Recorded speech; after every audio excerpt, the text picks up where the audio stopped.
আমার মরিচ বাগানে আসছি মরিচ নিতে। বিশাল বড় বড় মরিচ আছে এখন, কারণ প্রায় সব মরিচই খাওয়া হয়ে গেছে। আমি তরকারিতে দেই গাছ থেকে নিয়ে নিয়ে।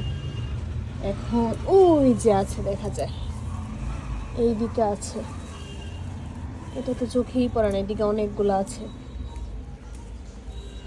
একসাথে 4টার মতো। এই যে এদিকেও আছে।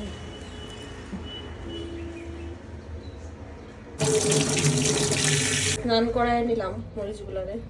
আমাদের তো স্টিলের প্লেট ছিল না ওই দিন, হচ্ছে ও এরকম স্টিলের প্লেট নিয়ে আসছে 2টা না 3টা নিয়ে আসছে।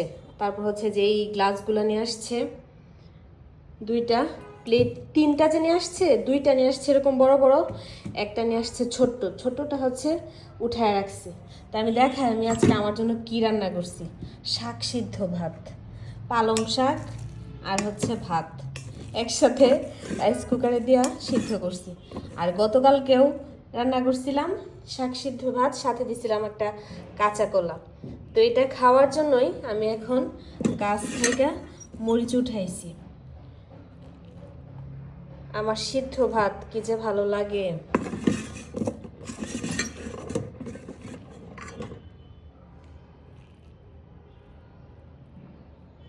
একদম আমি আমার পরিমাণ মতোই রান্না করছি। এই রাইস কুকারের পর দেয়া হচ্ছে 1/2 পট চাল দিয়েছিলাম। সরিষার তেল নেই, সরিষার তেল তো মাস্ট। একটু লবণ নেই, লবণটা এখন আমার কম খাওয়াই ভালো, তাও এই ধরনের খাবারগুলোতে তো একটু লবণ লাগেই। এখন মাখা দিব।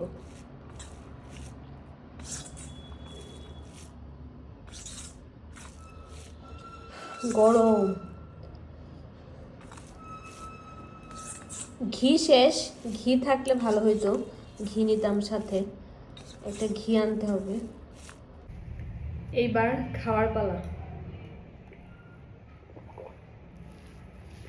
যে কোনো প্রকারের সিদ্ধ ভাত আমার অনেক ভালো লাগে, অনেক। যাই হোক, ডাল ভাত সিদ্ধ বা ফ্যান ভাত,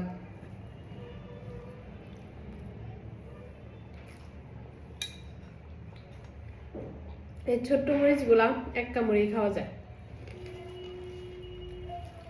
মরিচগুলো তো আরো বড় হয়, আরো বড় হবে। আমি ছোট অবস্থায় উঠে ফেলছি।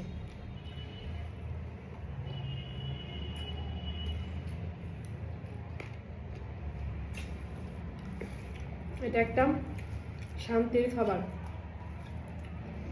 মরিচগুলোতে ঝাল আছে বেশ, ছোট মরিচের ঝাল বেশি বেশি বলে না।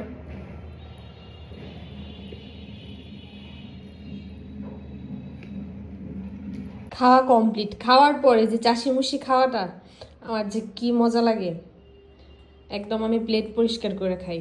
এই অভ্যাসটা আমার হাজব্যান্ডেরও আছে, সেও হচ্ছে একদম সুন্দর করে প্লেট পরিষ্কার করে খায়।